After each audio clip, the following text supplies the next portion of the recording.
दोस्तों 16 साल की एक नाबालिग लड़की खान सर के लिए करवा चौथ का व्रत रखती है। वह सज धज कर खान सर की कोचिंग में जाती है क्योंकि वह वहां पर पढ़ाई किया करती थी। वहां पर जाकर सारा दिन वह कोचिंग सेंटर में रहती है और जैसे ही शाम के 6 बजे का समय होता है, क्लास खत्म होने वाली होती है और सभी लोग अपने अपने घर जाने लगते हैं। उसी समय जो वह वहां से उठकर चलती है तो वह चकरा कर गिर पड़ती है क्योंकि उसने निराजली व्रत कर रखा था बिना पानी पिए सारा दिन।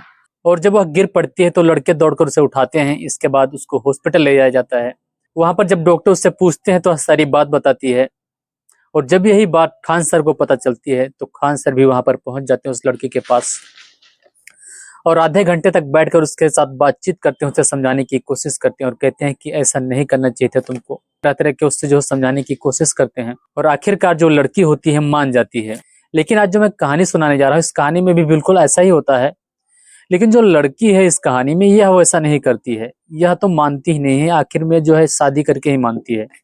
दोस्तों जो कहानी है, कहानी बिहार का एक जिला है जहानाबाद और जहानाबाद की ही एक तहसील है घोसी। इसी घोसी तहसील के रहने वाले सीपी सर जो कि कोचिंग क्लास चलाया करते थे, कोचिंग सेंटर चलाया करते थे। इनके कोचिंग सेंटर में लड़के लड़कियां काफी होते हैं, पढ़ाई करने आया करते थे। लेकिन इसी बीच इनके कोचिंग सेंटर में एक लड़की और जिसका नाम गरिमा होता है, उम्र होती है 18 साल। धीरे धीरे वो सीपी सर को, जिनका नाम सीपी चौधरी होता है, पसंद करने लगती है। और एक बार जब साल 2021 का करवा चौथ पड़ता है तो उस दिन वह व्रत करती है उस सीपी सर के लिए लड़की। और उस दिन वह जो है सज धज कर कोचिंग सेंटर में पहुंचती है। सारा दिन जो है कोचिंग सेंटर में बैठकर सर को निहारती रहती है, उनको देखती रहती है। उनके हाव भाव से, उनके पढ़ाने के तरीके से, उनके स्टाइल से वह काफी प्रभावित होती है, उनको काफी पसंद करती है, उनको जो है वह प्यार करने लगती है। और उस दिन जो है लड़की ने व्रत कर रखा था करवा चौथ का सर के लिए। जब कोचिंग सेंटर का समय खत्म होता है, सभी बच्चे जाने लगते हैं। इसी बीच जो लड़की होती है वह चकरा कर गिर पड़ती है। सेम वैसा ही होता है जैसा खान सर के साथ होता है। वह लड़की गिर पड़ती है लेकिन यहाँ पर जो है वह सर मौजूद होते हैं सामने, क्योंकि वहां खान सर नहीं होते थे सामने। और जैसे ही गिर पड़ती है वह सर से कहती है, सर मुझे पानी पिला दो। सर जो है अपने पास एक बोतल रखी हुई थी, टेबल पर बैठे थे, कुर्सी पर टेबल लगाकर। तुरंत ही दौड़कर उस लड़की के पास जाते हैं, बोतल खोलकर उसको पानी पिलाने लगते हैं। और जैसे वह पानी पिला देते हैं वह उठकर तुरंत ही उनके पैर छूती है और इसके बाद बात आई गई हो जाती है।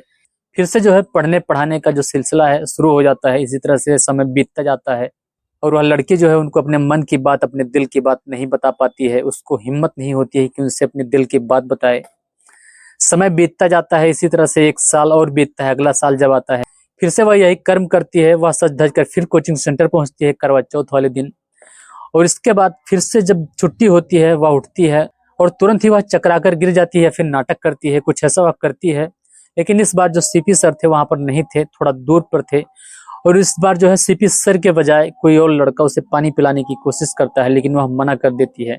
और जब सीपी सर आते हैं दौड़े दौड़े तो उनसे वह कहती है कि सर मुझे पानी पिला दो। और वह जो सर होते हैं अपनी बोतल से फिर से उसे पानी पिलाते हैं। वह फिर से पैर छूती है। और जब यह एक लड़का बड़ी ही गौर से देख रहा था, यह इस बात को नोट करता है कि पिछले साल भी इस लड़की ने ऐसा ही किया था। और यह बात जो है जब सीपी सर से बताता है वह लड़का कि सर आपको कुछ ख्याल आया, कुछ ध्यान है, पिछले साल भी इसी तरह से करवा चौथ के दिन ही इस लड़के ने ऐसा ही किया था। अब यह बात सुनते ही सारे जो लड़के लड़कियां होते हैं मजाक उड़ाने लग जाते हैं। सीपी से भी साधारण स्वभाव के थे, वह तुरंत ही इस बात को मुस्कुराकर खत्म कर देते हैं, बात को जाने देते हैं। लेकिन इसके कुछ महीने बाद ही जो सीपी सर होते हैं किसी कारणवश जो कोचिंग होती है उसको बंद कर देते हैं, पढ़ाना बंद कर देते हैं और कोई दूसरा काम करना शुरू कर देते हैं। लेकिन दोस्तों जो गरिमा होती है, गरिमा को और अन्य बच्चों को जो है सीपी सर का जो कमरा था पता होता है। 2024 में अक्टूबर का महीना था। वह लड़की फिर से जो है सीपी सर के पास पहुंचती है सज धज कर। वहां पर पहुंचकर डोरबेल बजाती है सर के कमरे का।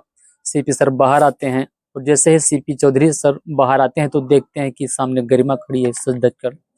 और पूछते हैं, गरिमा तुम आज मुझे अचानक कैसे याद कर लिया?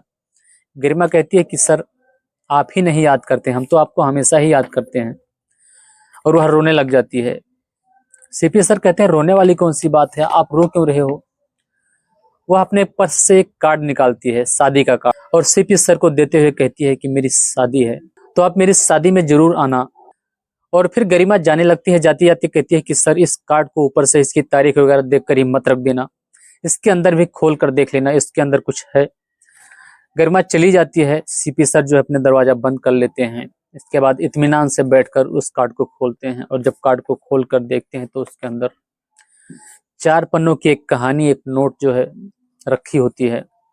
उसको पढ़ना शुरू करते हैं। वह उन लिखे हुए शब्दों को देखकर ऐसा लगता है कि गरिमा ने अपने आंसुओं से इसे लिखा है।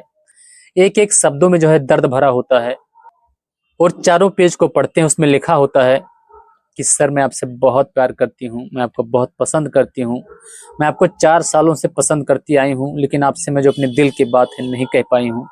मुझे कभी इतनी हिम्मत ही नहीं हुई कि मैं आपसे बात करूं इसके बारे में, मजाक में भी मैं आपसे यह नहीं कह पाई हूँ।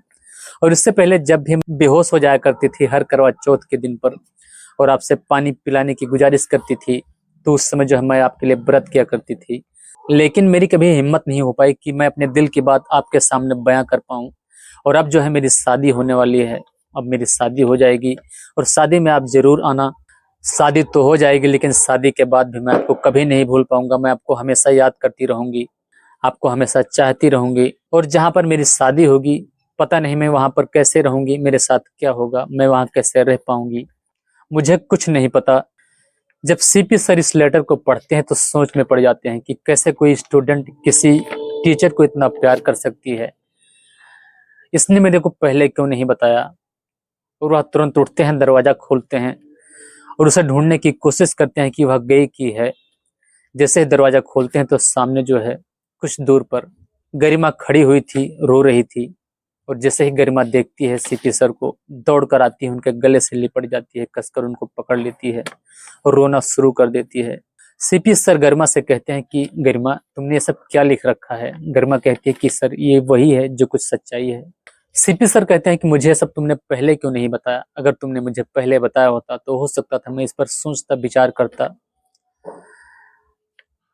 गरिमा कहते हैं कि सर मुझे बहुत डर लगता था, मेरी हिम्मत ही नहीं हुई कभी आपसे बताने की। तो सीपी सर कहते हैं तो फिर आप क्यों बता रही हो, अब बताने से क्या फायदा है। गरिमा कहती है कि मेरे दिल पर एक बहुत बड़ा बोझ था और मैं चाहती हूँ कि मैं आपसे बताकर इसको, अपने बोझ को हल्का करूं। और इसके बाद कहते कहते ही गरिमा बहुत तेज से रोना शुरू कर देती है।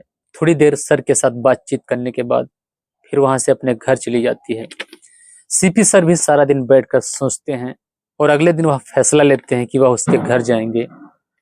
अगले दिन सीपी सर उसके घर पहुंचते हैं। उस शादी के कार्ड पर लिखे हुए एड्रेस के जरिए पता पूछते पूछते लोगों से वहां जब पहुंच जाते हैं तो गरिमा भी घर पर ही थी और उसके जो माता पिता थे वह भी घर पर थे। डरते डरते सीपी सर जो है गरिमा के माता पिता से बात करना शुरू करते हैं, उनको एक एक कर धीरे धीरे सारी बातें बताते हैं और कहते हैं कि ऐसा ऐसा मामला है और अगर इसने मेरे को पहले बताया होता तो मैं इतना भी पत्थर दिल इंसान नहीं हूँ, मैं भी किसी की भावना की कद्र करता हूँ, किसी की भावना को पहचान सकता हूँ। और इसके बाद जो है बात करते करते हुए जो है शादी का प्रस्ताव रखते हैं उनके माँ बाप के सामने। उनके माँ बाप भी अब सोच में पड़ जाते हैं क्योंकि शादी को 1 ही महीना बचा था और लड़कों वालों को किस तरह से मना करें, किस तरह से शादी को टालें। लेकिन फिर लड़की को कोई दिक्कत, कोई बीमारी होने की वजह से उस शादी को टाल रहे हैं, ऐसा कहकर जो उस लड़के से जिससे शादी तय हुई थी शादी को टाली जाती है, वहां से बात को खत्म किया जाता है। और उसके कुछ महीने के बाद सीपी चौधरी और गरिमा जो है आपस में शादी कर लेते हैं। दोनों की धूमधाम से शादी होती है और दोनों खुशी खुशी जो है अपनी जिंदगी व्यतीत करने लगते हैं।